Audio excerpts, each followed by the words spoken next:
Saudara-saudari terkasih, pencinta renungan harian Katolik Maria Bunda Karmel. Ketika ada seorang calon imam keluar, tidak melanjutkan pendidikannya sebagai imam, orang menuduh dia digoda seorang wanita.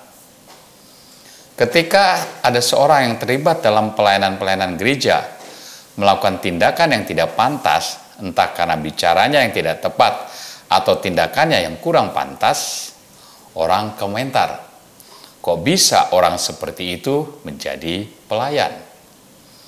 Ketika seorang pastor tidak cakap dalam disiplin waktu misa, orang juga komentar, kenapa diluruskan jadi imam?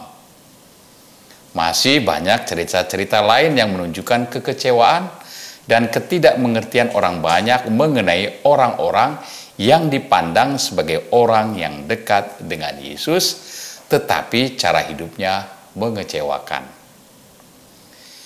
Injil hari ini juga berkisah mengenai orang-orang yang dipilih Yesus dan juga menunjukkan di antara orang-orang yang terpilih itu ada sosok yang mengecewakan. Injil dengan jelas menyebut nama dan tindakannya, yaitu Yudas Iskariot yang mengkhianati Yesus.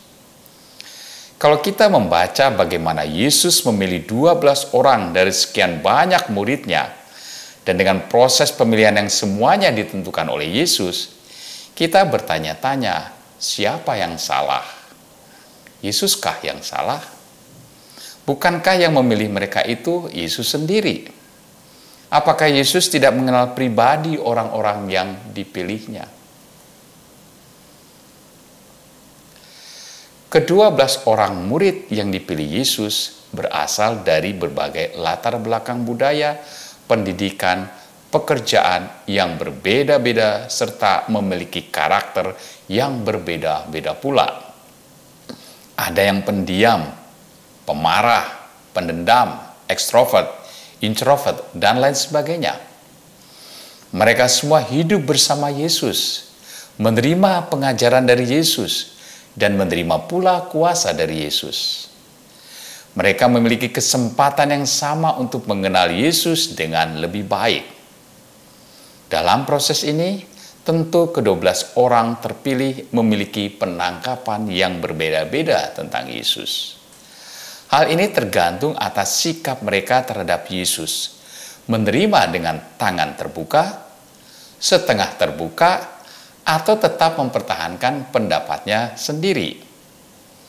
Bagi mereka yang terbuka, tentu mereka mampu menghidupi ajaran Yesus dengan baik. Bagi yang setengah terbuka, mungkin mereka masih ragu-ragu untuk mengikuti cara hidup Yesus. Bagi mereka yang tertutup, mereka bisa jadi kecewa dan mengabaikan Yesus. Statusnya tetap sama sebagai murid Yesus, tetapi tindakannya justru tidak mencerminkan gurunya. Mereka hidup seturut kehendak sendiri. Mereka inilah yang mengkhianati Yesus. Salah satunya adalah Yudas Iskariot.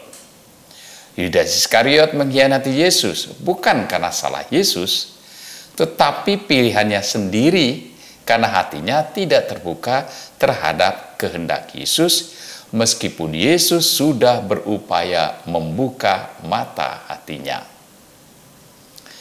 Yudas Iskariot, seorang yang dipilih Yesus, seorang yang dekat dengan Yesus, berubah dari murid menjadi pengkhianat karena ia tidak mampu melihat dan menerima Yesus sesuai dengan kehendak Yesus.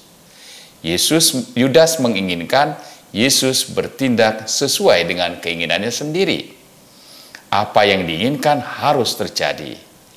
Karena itu Yudas tidak mampu melihat peringatan Yesus sebelum ia pergi menemui orang yang membayarnya 30 keping perak untuk mengkhianati Yesus.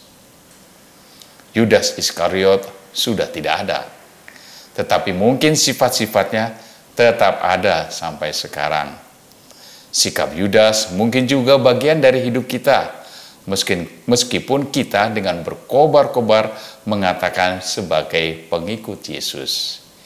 Kita berkobar-kobar, berkisah bagaimana beriman kepada Yesus.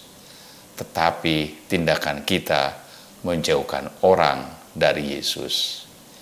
Kita sebetulnya menjadi pengkhianat Yesus. Tuhan memberkati.